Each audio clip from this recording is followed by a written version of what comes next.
Welcome to Reimagining Chapel. My name is Amanda Esco, and I am the director of the Religious Education Program here at the First Unitarian Church of Salt Lake City. Thank you for joining me today. Let's begin by lighting our chalice. As we light our chalice this week, and I invite you to go get yours at home if you have one, I want us to take a second to remember this past year. We have spent one whole year outside of each other's physical presence. We have all lost a lot this year, some more than others. Some of us have empty seats in our homes and in our lives. Some have been apart from the people that love them. Some have been apart from their community. This loss has touched us all. Let's take a breath as we light our chalice to remember that loss. But as we light it, I want you to remember the last part of what we say about this flame also standing for hope.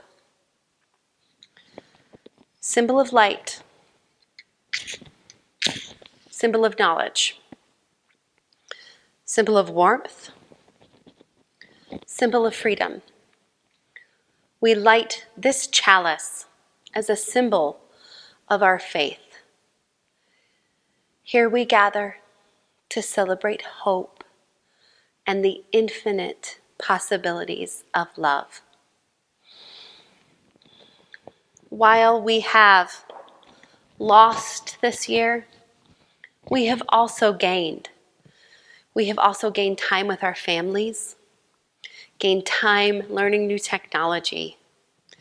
We've been able to evaluate what's important to us as we move forward into this next year of living. Take a deep breath with me. We're going to use our singing bowl. And I want you to take a deep breath in. And as I ding the bowl, I want you to let this breath out slowly. We're going to do this 3 times today. To take this moment to be still, to be quiet, and to remember. Deep breath in through our nose.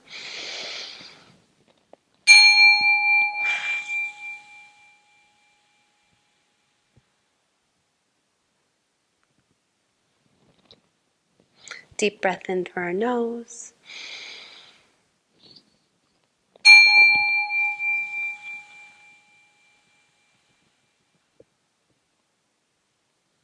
One last time. Deep breath in through our nose.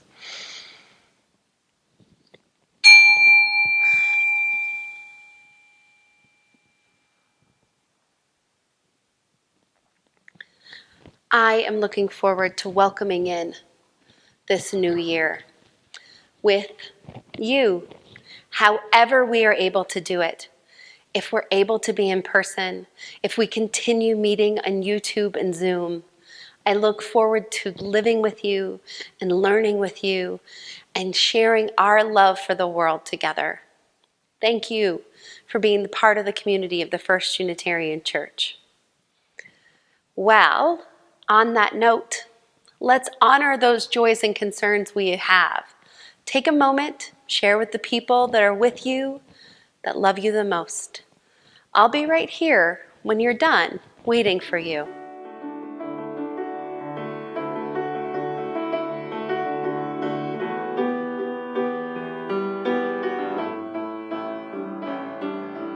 Thank you for sharing your joys and concerns with the people in your life who love you.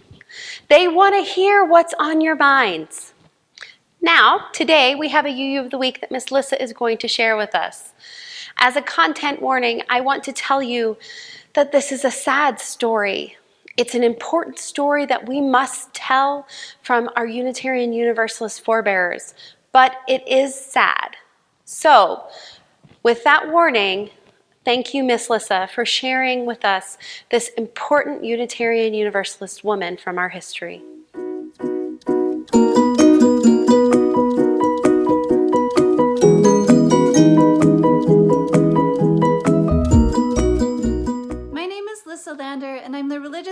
Education Assistant at the First Unitarian Church of Salt Lake City.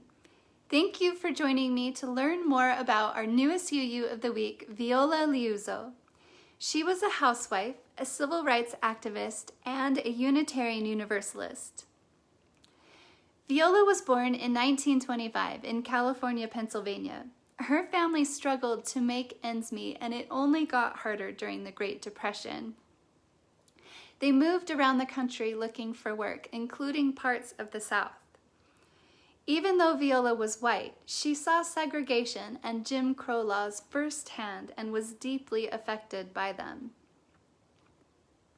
Viola eventually settled in Detroit, Michigan, where she had 5 children. Her best friend was an African-American woman named Sarah Evans. Her friendship and Viola's experiences growing up inspired her to become very active in the fight for civil rights. Viola joined the First Unitarian Church of Detroit in 1964, and then also joined the NAACP, or the National Association for the Advancement of Colored People. Viola was active in Detroit, where she both organized and attended protests.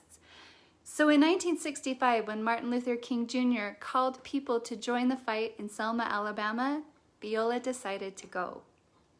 She left her children to be cared for in Detroit and drove for days before she reached Alabama. Now, even though the laws say that every American citizen over the age of 18 has the right to vote, it's not always true. Historically, and even still today, African American people were denied the right to vote by unfair tactics like poll taxes, literacy tests, and just general bureaucracy, like not having enough polling stations or only having the voter registration office open for a limited time. These things happen the most in areas where most of the people living there were African American. And protests happened for years, trying in an attempt to bring attention to this injustice. But President Lyndon B. Johnson was not willing to get involved.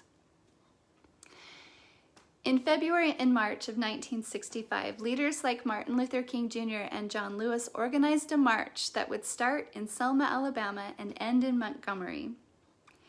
In Selma, less than 2% of the African Americans living there were able to register to vote, so they had more than enough cause to stage a protest in Selma. But the march was stopped multiple times by violence from both the police and a deputized posse of what was basically a bunch of white supremacists. The first march they attempted ended in an attack so violent it was later called Bloody Sunday. Viola was horrified by what happened in Selma, so when she heard Martin Luther King's call to action, she joined thousands of other supporters and went to Alabama. For days on end, Viola drove marchers back and forth from the camp to the march and from the airport and back. And after the third march from Selma to Montgomery, Viola was driving a fellow protester back to the camp when she was attacked and killed by the Ku Klux Klan. They were angry that a white woman and a black man were working together and driving in the same car. Over several weeks of protests in and near Selma, Alabama, hundreds of protesters were injured and 4 people were killed in the fight for civil rights. 2 of the 4 were Unitarian Universalists. One was Viola and the other was the Reverend James Grebe. Viola's husband received a call from President Johnson the day after she died. The president said, "I don't think she died in vain because this is going to be a battle, all out as far as I'm concerned." Jim told the president, "My wife died for a sacred battle, the rights of humanity. She had one concern and only one in mind. She took a quote from Abraham Lincoln that all men are created equal, and that's the way she believed." President Johnson was finally ready to act. In 1965, the NAACP held a memorial for Viola back in Detroit, which was attended by more than 1,500 people, including Martin Luther King Jr. and Rosa Parks.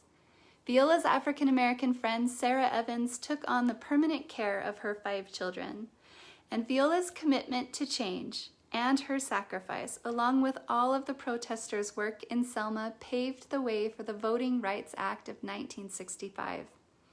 The law put an end to poll taxes and ensured that more Americans could register to vote regardless of race or the neighborhood they lived in.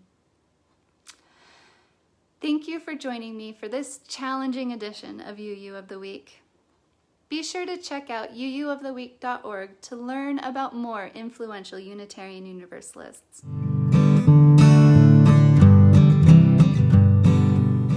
Hi, welcome back. Let's take a look at our Wonder Box today. The seasons are changing, and I wonder if what's in our Wonder Box has anything to do with that change. Remember, this month in religious education, we are also talking about our commitments as Unitarian Universalists. Commitments to curiosity, change, compassion, and conscience. Let's look. Oh, today we have a caterpillar. I want to talk about how special caterpillars are. Caterpillars begin their lives as teeny tiny eggs, usually laid on a leaf. They grow and become bigger, and at some point, the caterpillar realizes it needs to change. So it wraps itself up in this cocoon like this. Inside the cocoon, the caterpillar starts to change and grow, and that's a good thing. They use this time in the cocoon to rest. As people, growing makes us tired. Sometimes it's physically tired. Sometimes it's mentally or emotionally tired. Changing our bodies, our minds, and our spirits requires us to rest and reflect. After a while, the cocoon starts to slowly break open, and a beautiful butterfly emerges. This process is called metamorphosis, meaning it changes its shape that it had at birth as it reaches adulthood. Humans are a lot like this pretty little butterfly, and that is a good thing. As Unitarian Universalists, we believe that as we grow older and change, we can change our ideas and beliefs. I want you to think about something you believed in as a very small person. Do you still believe that now? If you're older, what about something that you believed in middle or high school? As people of faith, we need to be able to take in new information and be allowed to change our beliefs and grow, just like a butterfly. In Unitarian Universalism, our 4th principle calls us to do just this.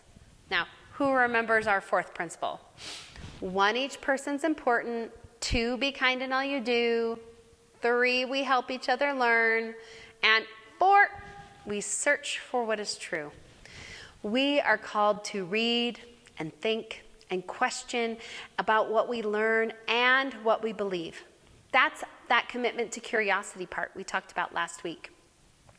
By approaching information with a critical lens, we can make up our minds for ourselves on what we believe, with the understanding and comfort that our beliefs can and will change over the course of our life. You've heard me say it before, but Unitarian Universalism is a living tradition or living faith. That means that not only us as people change, but so does our faith, because we are not tied to one set of dogma written in stone or a religious text. Our larger faith has changed over time. I was in a lecture recently, and someone said something that stuck with me. They said, our theology is embodied daily in the lives of the people of our faith, not simply written in texts written long ago. This means that in our religiously progressive Unitarian Universalist faith, the people, you and me, live our beliefs in the real world and in our own bodies and spirits. As I grow and change, so will my beliefs. It's expected, welcome, and wanted in our faith. We, like this beautiful butterfly, start as one beautiful, imperfectly perfect being, and through our lives grow and change through our own seasons of becoming something entirely different. George Bernard Shaw said, "Progress is impossible without change, and those who cannot change their minds cannot change anything." Let's keep growing and changing in all our imperfectly perfect ways, my friends. Thank you for joining us for Reimagining Chapel today. To find out more information about the First Unitarian Church of Salt Lake City, please visit us at slcuu.org. But until next time, let's heart out.